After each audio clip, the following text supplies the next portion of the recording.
Sky Sports interview with Rahul Dravid, and you're here, part of the MCC. Who convinced you to come and do this in Abu Dhabi? Well, John Stevenson spoke to me, and I knew about this day-night game last year. Being on the sort of MCC World Cricket Committee, I knew this game had been held last year. So John asked me if I'd like to come and play, and yeah, I seemed to have some time off, so I thought it'd be a good idea. In terms of playing here over 4 days with this new pink ball, is that something that you've played with before? Is this your first time playing with the pink ball? Yeah, it's my first time. I haven't played obviously played a lot of day-night cricket with the white ball, but actually playing with a pink ball and a 4-day game, it's the first time. So looking forward to it. Have you heard mixed reports about the ball and how it does? I mean, are you for it or? Well, I'm keen to see how what the experience is like and how it works. I mean, I've heard some very positive reports about it. I didn't go so well today, so I'm not really sure how it is to watch in the night. But yeah, I think there's some very positive reports, and I think it's something that's definitely worth experimenting and trying. And most of the people who've played with it, don't seem to have a problem with it. So I think if the ball can last the course and can last 90 overs and sort of remain, not get discoloured like the white ball does, then I think it should be great. You can blame the ball though today. I was giving you the opportunity there. No, I think it's. No, I think you can pick the ball up. We practiced here the last couple of days in the night, and so we played at that dusk time. I didn't have an issue at practice picking it up. So I think it should be fine. Obviously very experienced. Does it still annoy you? That second ball, you're like. Oh. Yeah, it does. It always annoys you. It's a 4-day game, and it's a lot of time spent in the dressing room doing nothing if you get out early. So it does annoy you, but that's the way the game is, and that's the way the sport is. So you've got to just accept it and hope you can do better in the second innings. Maybe one eye on the nice cakes. There were quite a few nice cakes at tea. In terms of being here in Abu Dhabi, have you played many times at this stadium before? Because I know that Pakistan have played here quite a few times. I played the inaugural game here. We played when the stadium was inaugurated in 2006. It was played a couple of one-day games here, India versus Pakistan, and I was part of that. So yeah, I played a couple of those games here. And it's come along fantastically since then. The stadium, it's got a lovely feel about it. So it's a really nice place to play cricket, and the weather's been great as well over the last 2 or 3 days. You come back here and the landscape changes every time, doesn't it? As a regular visitor to Abu Dhabi, you kind of notice another building, another one. Do you think it eventually here will be one of the homes of cricket? More people will come and play top competitions? I think people already are playing top competition here and in Dubai. It's definitely got the facilities for it. I mean, there's no doubt about it. It's got the facilities.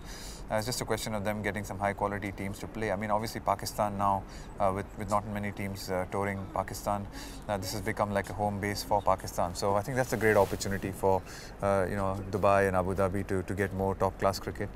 South Africa played here last year, and I think England's going to come here again the next time. So I think there's a good opportunity here to get some top-class cricket in, and there's definitely a great following for the game here as well. There's a lot of expatriates from the subcontinent and from England. So I think there's a good following for the game in this part of the world. A huge competition going on at the moment, the Cricket World Cup, and Sri Lanka and New Zealand obviously through. Have you been following India's progress, of course? Yeah, of course. I mean, I have been watching them quite a bit before coming here.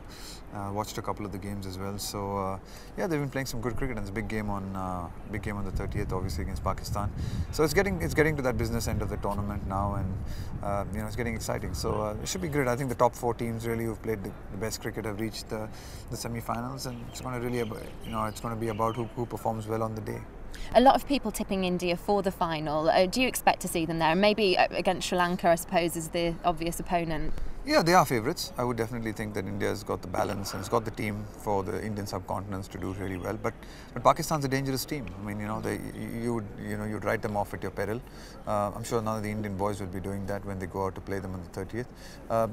You still tip India, but I think that on the day anything can happen. So it's just a question of, if India executes their skills well over the period, over the 6 hours, then I think we should get to the right result. Since your great year in 1999, how have you noticed the tournament change? Have you noticed much in terms of pace of the ball, or any kind of differences that you would think, oh, it's changed really for me now as well? I don't know. I mean, I think it's I mean, a lot of more runs are being scored. I mean, you're seeing with the advent of 2020 cricket, people are playing a lot more shots. There's a lot more creativity. So you know what used to be 230, 240 used to be pass scores. You know, people are scoring 270, 280 now. So yeah, I think a lot more runs are being scored. The IPL as well is something else I wanted to speak to you about. That starts the week after this tournament here in Dubai finishes. You've played in the IPL. It seems to be growing and growing year on year. Are you finding that it's just getting more and more popular? It is. I think it's a great tournament, and it really captures the imagination of India during those sort of 6 to 7 weeks that it's being played. You know, people watch it every day. Yeah, so it's exciting. It's exciting. It's getting bigger and bigger as every year. You know, teams are better prepared now. Teams have a better idea of how to sort of plan and prepare for the competition. So that's getting exciting as well. It's getting a lot more professional. So yeah, it's growing, and I think there's a following for the IPL not only in India now, but in some other parts of the world. So that's nice and that's exciting. Of course, we see a lot of English players go out there as well to play in the IPL. I mean, are there any players that you really, really rate and think it's great to have them on board and as an addition? I played with Peterson last year, and I think he was fantastic. He's obviously a fantastic player. I think unfortunately he's going to miss out this year because he's injured. I think Bopara came and did quite well when he was there, the short period of time. There haven't been many. There haven't been a lot of English players who've played regularly. Collingwood was there, and I think he's coming back to Rajasthan this year, so I'll be playing with him. So looking forward to that. But I think the English season starts a little early, and that I think becomes a little bit of a hindrance for some of the franchises to pick up English players because they're not sure about their availability. So I think that does become a little bit of a factor. You're here with some county sides, and Durham actually arrive later on this week as well to play in another tournament. Are you tempted by English county cricket at all? Not right now. At the moment, I'm still playing international cricket, and this year we in India tour England for the Test series, so I won't be available for that. But yeah, I mean, I don't know. I mean, I'm not really sure how long I have left in the game, and we'll see if an opportunity does arise at some stage. Then who knows?